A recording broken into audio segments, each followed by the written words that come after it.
The complete works of Swami Vivekananda, Karmayoga, the ideal of Karmayoga, Part 3. We have now seen what work is. It is a part of nature's foundation and goes on always.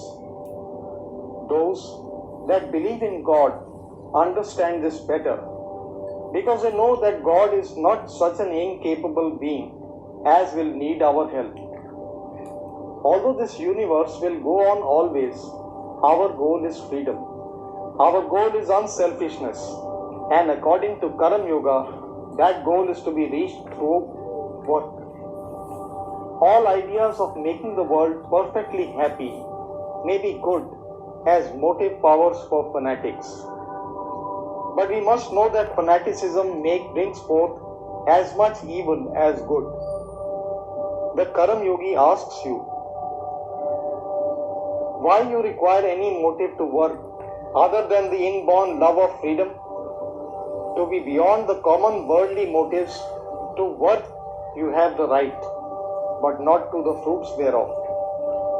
Man can train himself to know and to practice that, says the Karmayogi. When the idea of doing good becomes a part of his very being, then he will not seek any motive outside. Let us do good because it is good to do good. He who does good work, even in order to get to heaven, binds himself down, says the Karmayogi. Any work that is done with the least selfish motive, instead of making us free, forges one more chain for our feet. So the only work made is to give up all the fruits of work, to be unattached to them. Know that this is the world is not we, nor are we this world, that we are really not the body, that we really do not work. We are the self, eternally at rest and at peace. Why should we be bound by anything? It is very good to say that we should be perfectly non-attached. But what is the way to do it? Every good work we do without any ulterior motive, instead of forging a new chain, will break one of the links in the existing chains. Every good thought that we send to the world without thinking of anything in return will be stored up there and break one link in the chain and make us purer and purer until we become the purest of mortals. Yet, all this may seem to be rather chaotic and too philosophical, more theoretical than practical.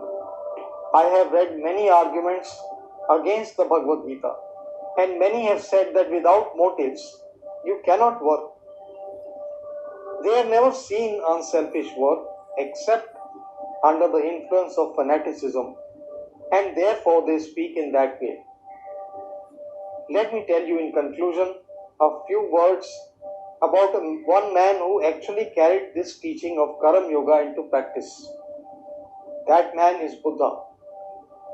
He is the one man who ever carried this into perfect practice.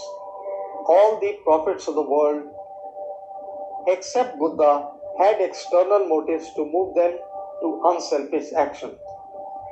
The prophets of the world, with this single exception, may be divided into two sects. One sect holding that they are incarnations of God come down on earth, and the other holding that they are only messengers from God, and both draw their impetus for work from outside, expect reward from outside, however highly spiritual may be the language they use. But Buddha is the only prophet who said, I do not care to know your various theories about God. What is the use of discussing all the subtle doctrines about the soul? Do good and be good, and this will take you to freedom and to whatever truth there is. He was, in the conduct of his life, absolutely without personal motives. And what man worked more than he? Show me in history one character who has soared so high above all. The whole human race has produced but one such character, such high philosophy, such wide sympathy. This great philosopher preaching the highest philosophy, yet had the deepest sympathy for the lowest animals, and never put forth any claims for himself. He is the ideal Karmayogi, acting entirely without motive, and the history of humanity shows him to have been the greatest human man ever born. Beyond compare, the greatest combination of heart and brain that ever existed, the greatest soul power that has been ever manifested. He is the first great reformer the world has seen. He was the first who dared to say, "Believe not because some old manuscripts are produced. Believe not because it is your national belief, because you have been made to believe it from your childhood. But reason it out. And after you have analyzed it, then if you find that it will do good to one and all, believe it, live up to it, and help others to live up to it. He works best who works without any motive, neither for money, nor for pain, nor for anything else.